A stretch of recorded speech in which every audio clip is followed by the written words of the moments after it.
Rockcliffe News. I'm Demi Riley. And I'm Robbie David. Coming up on this morning's show, Year 6 spend their final day in primary school, a local lamb gets into difficulty, and there's a problem in reception. We will also be reporting on the results of an exciting football tournament. In other news, our travel correspondents will be reporting on events in London and the Lake District.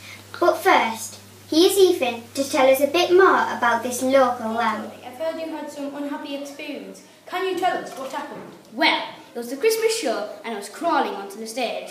Why were you crawling? Because I was a sheep. Okay then. I stood up to get onto the bench, misjudged the gap and went flying backwards. How did that make you feel? Embarrassed. I didn't know where I was at first, but then everyone started laughing at me. Did you get over it? No, it's hard for a sheep to get a break these days. Thanks, Tony, and back to you, Robbie. Thank you, Ethan. Next, Nicole has been investigating a bit of a problem in reception. What happened? From what I remember, I was just sat there flicking a pencil across the room, trying to aim for the back of Ethan's head. Why? Because that's what 4-year-olds do. All that reading and writing was so exhausting, I couldn't keep my eyes open. I yawned and put my head to the desk and fell asleep, snoring and disturbing the rest of the class. Did it happen often? No, only once every day. Then what happened? My mum had to do the embarrassing walk up the path to carry me back home. Embarrassing then? Yes. Sorry, Mum, but thank you, Miss Galway, for not waking me up.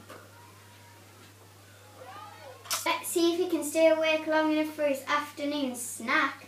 Our next feature is an interview with our Strictly star. Miss Lindsay taught our class for Lindy Hop as part of our World War II topic. How was it for you, Jackson?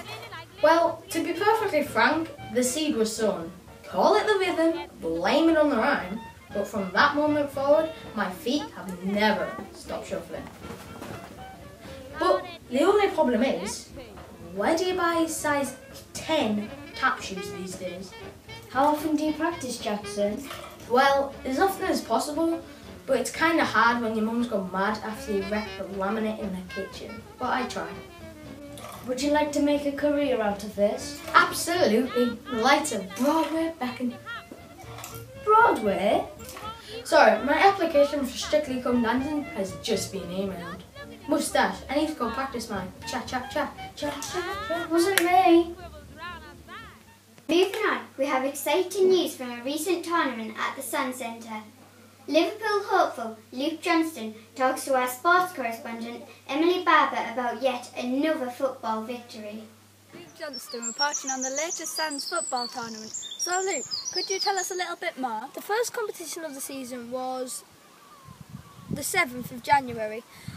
It was a brand new team of years 4, 5 and 6. Waiting on the side of the pitch, we had high hopes of doing well in the matches and we were really looking forward to them. And how did you get on?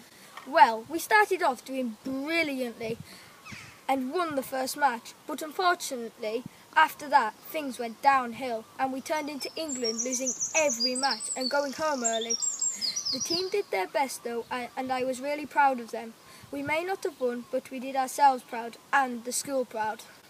Thank you, Luke. Now back to Demi and Robbie. As Nicole P., budding Olympian, is here to talk to Callum Hall, reporting from the slopes of Carlisle Ski Centre. Olympic prospect Nicole Beat about how she got her start in skiing. So, can you tell us more? I'd always been amazed watching skiers and snowboarders and fancied giving it a go. And what happened? Well, in Year 6 I got the chance to do a really intensive course with the school. Every afternoon we went skiing and I got a real chance to develop my skills. Learn how to ski, obviously, go backwards and even turn. And everyone, of course, got to see how good I was. And what's next for you? Well, obviously, I want to carry on improving, and who knows where I'll end up. Sky's the limit. Well then.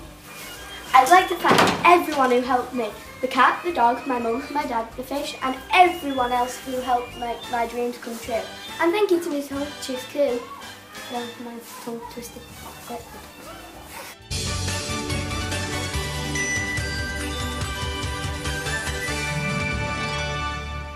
Now we head off to the stage where Ethan, aka Pumba, talks to Jackson about his debut. So today I'm here with the actor Ethan Thompson. who's going to be telling us about how his acting career started out. So Ethan, what happened? It's not Ethan, it's Pumba De Silva Santos the Warthog Jr. As I said before. I'm sorry Ethan, I mean Pumba. So, how? Well, the casting director of The Lion King, Angela Singleton, called me and begged me to take the part. Well, who else could play the part so magnificently? Quite. We ran for 3 nights running, and word got about how magnificently I played it. Was it busy? Yes, about 300 people were there. Whoa, that's a lot of people. Where do you think your acting career will take next, Ethan? Well, I want to continue it, and next stop, the Oscars! Yes, definitely. That's all from me, Back to the studio. The residential resort of Glaramara has been a welcome retreat for Class 5 for a number of years. Many of us have fond memories. Here is Emily to share some of hers. If you're looking for a brilliant place to take your school on a residential, Glaramara is the place to go. With its amazing food and fantastic scenery, it's perfect for developing skills and team building. I particularly enjoyed gill scrambling and jumping into a waterfall, which was great fun. You really need your waterproof shoes though. I found out that mine were just a little bit too late. I jumped into a pool, then had to walk home squelching. Pity it was the beginning of March. You will come home soaked and exhausted, but I guarantee you will have a great time. This is Emily Barber reporting for Rockcliffe News. Class 5 recently visited our nation's capital. Aidan and Callum share a few special features of the trip. Wilson and Callum Hall reporting back from London. If you are planning a school trip, then London is your perfect destination. It is a fantastic 30 degrees, and even when it is raining, it is still hot, so don't bring a jumper. First, for London Eye, this amazing structure goes round in a circle very, very slowly. At the top of the London Eye, the view is amazing because you can see the whole of London. There are even iPads in there to look up famous landmarks and find out extra information about them. You definitely need to pay a visit there. If you are looking for a place to go, then the youth hostel at Rotherhithe is the place that you need to go.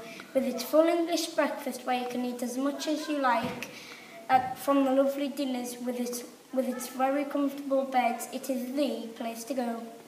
But the highlight of your visit will be your trips on the underground. We just loved getting squashed into carriages and bumping into hundreds of other people rushing around, and the escalators, which are absolutely enormous. You make sure you go to Canary Wharf Tube Station at rush hour. This will give you an experience you'll never forget. To give you a full experience, make sure you take 28 children with you for a never forgotten experience. That's it for this morning's news. We do hope you've enjoyed listening. The painstaking effort that went into this, you would not believe. It wasn't that bad, Demi. Yes, it was. And it's good morning from her. And it's good morning from him.